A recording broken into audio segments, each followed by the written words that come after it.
Supermassive Games' next big horror title, The Casting of Frank Stone, launches on September 3rd for PS5, Xbox Series X and S, and PC. The narrative-focused horror title is based on Dead by Daylight, featuring an original story and unique mechanics. Here are 15 things you need to know before buying, from its connection to Behavior Interactive's universe to the cutting room floor. Cedar Hills. Cedar Hills, Oregon is the setting and the site of a tragedy perpetuated by the famous Frank Stone many years prior. It's also where 5 friends embark in the summer of 1980 to shoot an amateur horror film. It isn't long before they're seemingly hunted by the man and must escape. However, things aren't what they seem, and there's clearly more brewing beneath the surface. Characters. Christine Gordon, Jamie Rivera, Linda Castle, Robert Green, and Bonnie Rivera form the core cast who venture up to the mill. However, there's also a prologue set in 1963, seemingly setting up the events to come, where you control a police officer, Sam Green, investigating the location to search for a missing child, and seemingly encountering Stone based on May's gameplay trailer. Various murders also occurred years before, from a fire in Lakeview that claimed the lives of 2 to attacks on the public and police following a showing of the film Murder Mill at the cinema, a poster for which also appears in the mill. What these have to do with Stone is unknown, but there's doubtless a connection. Frank Stone.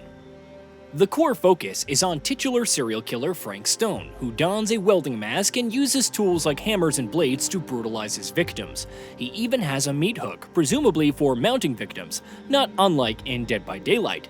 While a rough sketch for a suit and mask, as seen on the official website, refers to him as a creature forged to purge the world. However, some fans have noticed what may be the entity behind Stone in one key art image.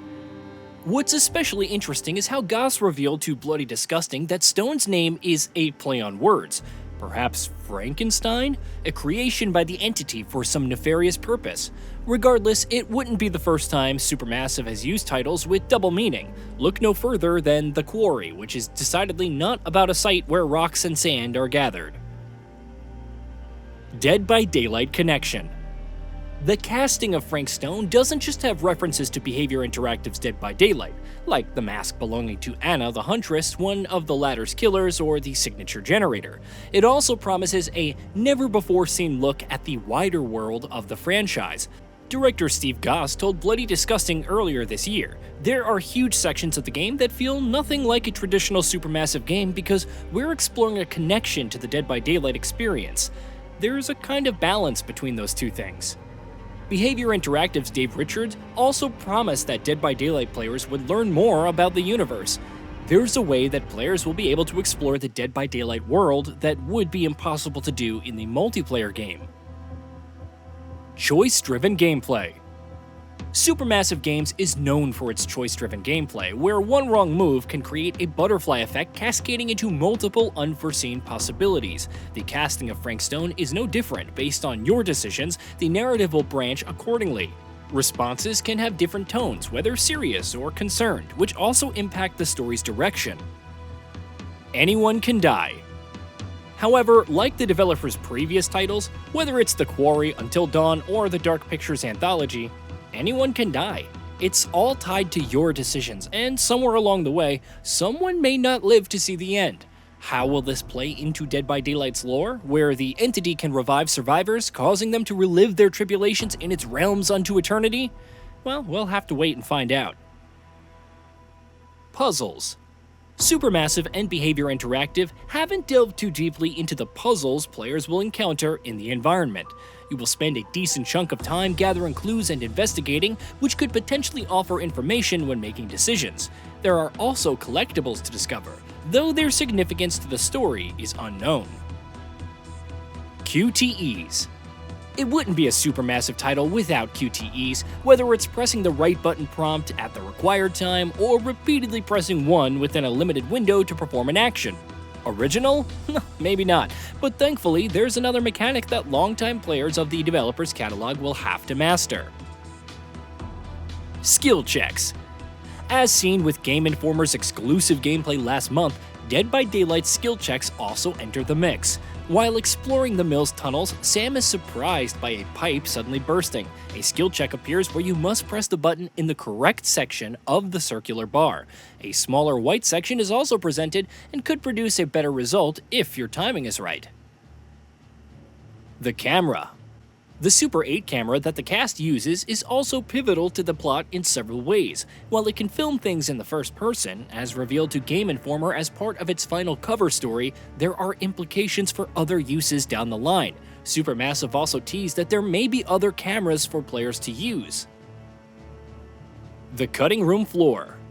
Upon beating the game, you get access to the cutting room floor, where strips of film reel showcase all the decisions made and let you return to specific points to choose differently. It's also helpful for picking up any spare collectibles, ensuring another playthrough isn't necessary, though you could also pre-order to instantly unlock the Plunderer's Instinct to scan for the same.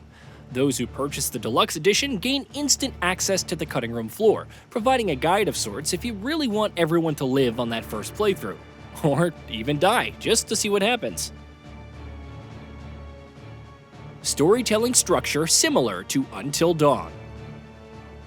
However, don't expect as many different directions as The Quarry. The developer revealed to Game Informer that the storytelling structure is like Until Dawn. There will be plenty of branches, but this approach sounds more focused and could mean more substantial endings based on your actions.